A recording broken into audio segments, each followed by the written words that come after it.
तो gravitation chapter की इस नेक्स्ट वीडियो में हम लोग ग्रेविटेशन फील्ड और फील्ड स्ट्रेंथ के बारे में पढ़ेंगे। तो बेसिकली ग्रेविटेशन फील्ड क्या होती है? एक्चुअली ना हमारे पास क्या होता है, जैसे कोई भी मास है उसके अराउंड एक स्पेस होता है जिसमें अगर हम कोई और मास रखें जिसको हम टेस्ट मास बोलते हैं तो वो ना एक ग्रेविटेशनल फोर्स फील करता है।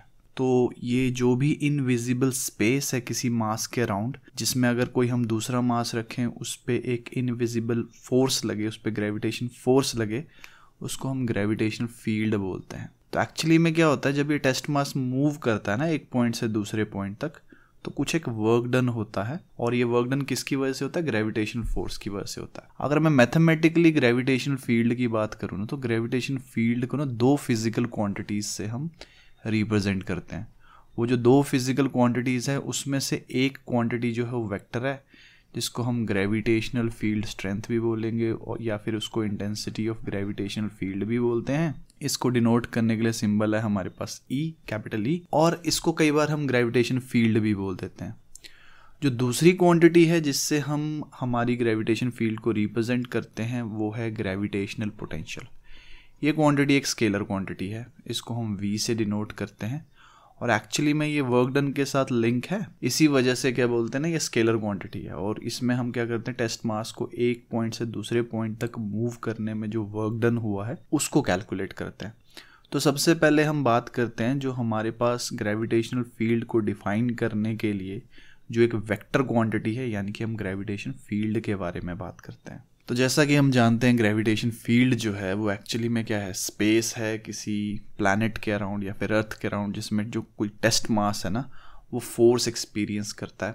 जैसे सपोज करो ये हमारी अर्थ है, ठीक है, अर्थ का रेडियस कैपिटल आर, यहाँ कोई मास रखा हुआ है, ठीक है, उसको टेस्ट मास को मैं m0 बोल देता हूँ। ये मास बहुत छोटा होता है ना, इसकी खुद की कोई फील्ड मतलब नेग्लिजिबल होती है अर्थ के कंपैरेटिवली, इसीलिए इसको हम टेस्ट मास कह रहे हैं। तो बेसिकली इनके बीच का जो डिस्टेंस है वो मान लो r है हमारे पास। अब क्योंकि अर्थ का मास कैपिटल m है तो इन दोनों के बीच में जो फोर्स लगेगी वो होगी g, mass of earth, test mass upon जो भी उनके बीच का डिस्टेंस है उसका स्क्वायर। फोर्स एक वेक्टर क्वांटिटी है। तो बेसिकली जो ग्रेविटेशनल फील्ड होती है उसको डिनोट करने के लिए हम सिंबल यूज कर रहे हैं ई वेक्टर।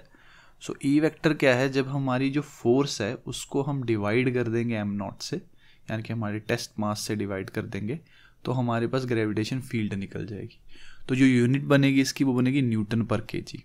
अब खुद देखो ना यार, हमारे पास जैसे ये नीचे भी डायग्राम बना रखा है, अगर मेरे पास इन दोनों के बीच का डिस्टेंस जो है वो r है, और m0 और m के बीच में जो फोर्स है वो हमारे पास g m0/r² लग रही है। अगर मैं फील्ड निकालने के लिए इसको m0 से डिवाइड कर रहा हूँ तो हमारे पास क्या होगा, m0 से m0 कैंसिल आउट हो जाएगा, ठीक है ना। खुद देखो, अगर हमारे पास जो ग्रेविटेशनल फील्ड है वो F/m है, F की वैल्यू क्या है, g m0/r², और हमारे पास इसको किससे डिवाइड करना है, m0 से, ये देखो कैंसिल आउट हो गया। तो हमारे पास यही तो बचेगा, जो हमारे पास ग्रेविटेशन फील्ड होगी वो किसके इक्वल आ जाएगी, g m/r²। और इससे क्या आता है कि अगर हम देखो, हम अर्थ के सरफेस से बाहर हैं, अगर हम वहाँ ग्रेविटेशन फील्ड को कैलकुलेट कर रहे हैं तो वो इन्वर्सली प्रोपोर्शनल आ रही है जो भी हमारे टेस्ट मास और अर्थ के बीच का डिस्टेंस है उसके। तो जो ग्राफ बनेगा वो शार्प कर्व बनेगा।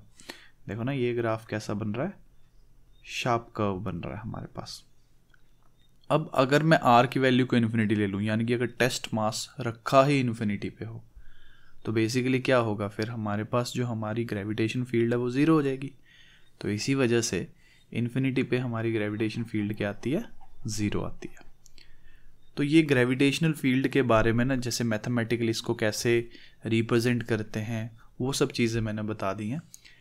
एक क्वेश्चन था, अभी ये क्वेश्चन थोड़ा क्लियरली विजिबल नहीं होगा, थोड़ा वीडियो को 720p पे करना पड़ेगा इसके लिए। तो बेसिकली क्वेश्चन के बारे में वैसे बता देता हूँ ना, हमारे पास दो मासेस है, एक का मास है 16m और जो दूसरे वाली बॉडी है उसका मास है 9m। अब ऑब्वियस ही बात है, दोनों का मास है तो इनके बीच में क्या होगा, ग्रेविटेशन फोर्स होगी, और इन दोनों की ही एक ग्रेविटेशन फील्ड होगी आपस में। तो ये कहते हैं कोई ऐसा पॉइंट इन दोनों के बीच में एग्जिस्ट करेगा जहाँ पे ग्रेविटेशन फील्ड जो होगी वो ज़ीरो होगी। उस पॉइंट की लोकेशन निकालनी है। अब मैं क्या मान के चल रहा हूँ कि इनके बीच का डिस्टेंस ना सपोज करो r था। अब हमारे पास वो पॉइंट सपोज करो p पॉइंट था। अब ऑब्वियस सी बात है, हमारे पास 9m है, उसकी ग्रेविटेशन फील्ड इस तरफ को होगी। सपोज करो मैं इसको EB से डिनोट कर देता हूँ, और जो हमारे पास 6m है उसकी ग्रेविटेशन फील्ड इस तरफ को होगी, उसको EA से डिनोट कर देता हूँ। ठीक है, तो EA और EB जो है वो एक्चुअली में क्या है, gravitational field. EA gravitational field है 16m वाले मास की, और EB जो है वो ग्रेविटेशनल फील्ड है 9m वाले मास की। लेकिन हमारे क्वेश्चन के अकॉर्डिंग ये वो पॉइंट है जहाँ पे ग्रेविटेशन फील्ड ज़ीरो है ना, जो नेट ग्रेविटेशन फील्ड है वो क्या है, ज़ीरो है। अब नेट ग्रेविटेशन फील्ड कब ज़ीरो होगी, यानी कि इन दोनों को आपस में सब्ट्रैक्ट करने पे ज़ीरो आना चाहिए। ठीक है ना, इन दोनों को आपस में सब्ट्रैक्ट करने पे ज़ीरो आना चाहिए। तो मैंने फिर ये लाइन लिख दी यहाँ पे कि EA minus EB is equal to zero.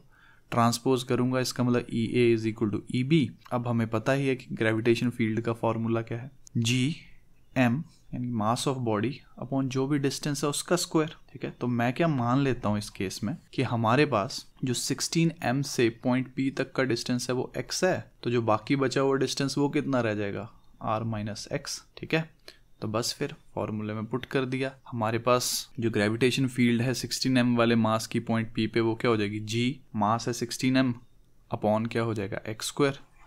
ठीक है, और वहीं पर 9m वाले की जो ग्रेविटेशन फील्ड होगी वो क्या हो जाएगी, G 9m upon r minus X का स्क्वायर, क्योंकि पॉइंट P और 9m के बीच में जो डिस्टेंस है वो r माइनस एक्स है ना। बस फिर जो कैंसिल आउट होंगी चीज़ें वो आ जाएंगी, 16 upon X square is equal to 9 upon r minus X का होल स्क्वायर हो जाएगा।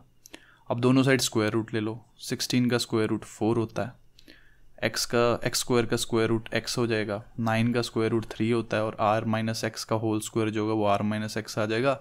और इसको सॉल्व करने पे हमारे पास क्या आ जाएगा, x is equal to 4r upon 7 units. तो हमारे पास x की वैल्यू आ गई। हमने ये निकाल दिया कि 16m से पॉइंट P कितनी दूर होगा। अब हमारे पास ना कुछ एक अरेंजमेंट होती हैं जिनमें जो ग्रेविटेशन फील्ड होती है ना वो हमेशा ज़ीरो आती है। जैसे देखो ना, ये इक्विलेटरल ट्रायंगल है। अब इक्विलेटरल ट्रायंगल के सेंटर में पॉइंट है, ये पॉइंट M है। इस पे ग्रेविटेशन फील्ड की जो वैल्यू आएगी ना, नेट ग्रेविटेशनल फील्ड, वो ज़ीरो आएगी। क्योंकि देखो तुम्हारे पास M से जो हमारे पास सेंटर में मास रखा हुआ ना यहाँ पे एक, तो जो तीनों कॉर्नर वाले मास है ना उनकी ग्रेविटेशन फील्ड जो होगी वो एक दूसरे को कैंसिल आउट कर देगी। वेक्टर का सिंपल फार्मूला लगना है, कंकरेंट फोर्सेस में पढ़ा था। अगर कोई तीन इक्वल फोर्सेस है उनके बीच का जो एंगल है वो 120 डिग्री है, और वो या तो आउटवर्ड या तो इनवर्ड एक्ट कर रही हैं, तो जो नेट फोर्स होती है वो ज़ीरो होती है। अब देखो सेंटर पे तुम्हारे पास ये जो इक्विलेटरल ट्रायंगल है, इसके सेंटर पे जो मास है इस पे फील्ड लग रही है आउटवर्ड डायरेक्शन में। जो कॉर्नर पे मास है, जो वर्टिसेस पे मास है, उनकी तरफ को लग रही है ना फील्ड, और सबके बीच में एंगल 120 डिग्री है, तो नेट ग्रेविटेशन फील्ड जो होगी वो ज़ीरो होगी। वैसे हमारे पास एक ये अरेंजमेंट है स्क्वायर वाली। अगर तुम्हारे पास ये स्क्वायर के कॉर्नर्स पे मास रखे हुए तो सेंटर में जो मास होगा उस पर ग्रेविटेशन फील्ड जो होगी वो ज़ीरो होगी, क्योंकि जो डायगनली ऑपोजिट वाले मास है ना उनकी फील्ड एक दूसरे को कैंसल आउट कर देगी, इस वजह से ये हो रहा है। वैसे ही अगर मेरे पास कोई रेगुलर हेक्सागन है, ठीक है, अगर उसके कॉर्नर पे तुम्हारे पास मास रखा हुआ है, सारे कॉर्नर पे मासेस रखे हुए हैं, और सेंटर पे कोई मास रखा हुआ है, उस पे भी जो हमारे पास ग्रेविटेशन फील्ड होगी ना, नेट ग्रेविटेशनल फील्ड, वो ज़ीरो होगी। जैसे ये वाली जो मतलब जो भी हमारे पास ऑपोजिट साइड पे मासेस हैं उनकी ग्रेविटेशन फील्ड जो होगी वो एक दूसरे को कैंसल आउट कर देगी। तो इस बात का ध्यान रखना है, ठीक है। तो हमने ग्रेविटेशन फील्ड और फील्ड स्ट्रेंथ के बारे में पढ़ा। जो ग्रेविटेशन फील्ड स्ट्रेंथ है या फिर हम ग्रेविटेशन फील्ड है उसको डिफाइन करने के लिए दो फिजिकल क्वांटिटीज़ होती हैं, जैसा मैंने बताया था।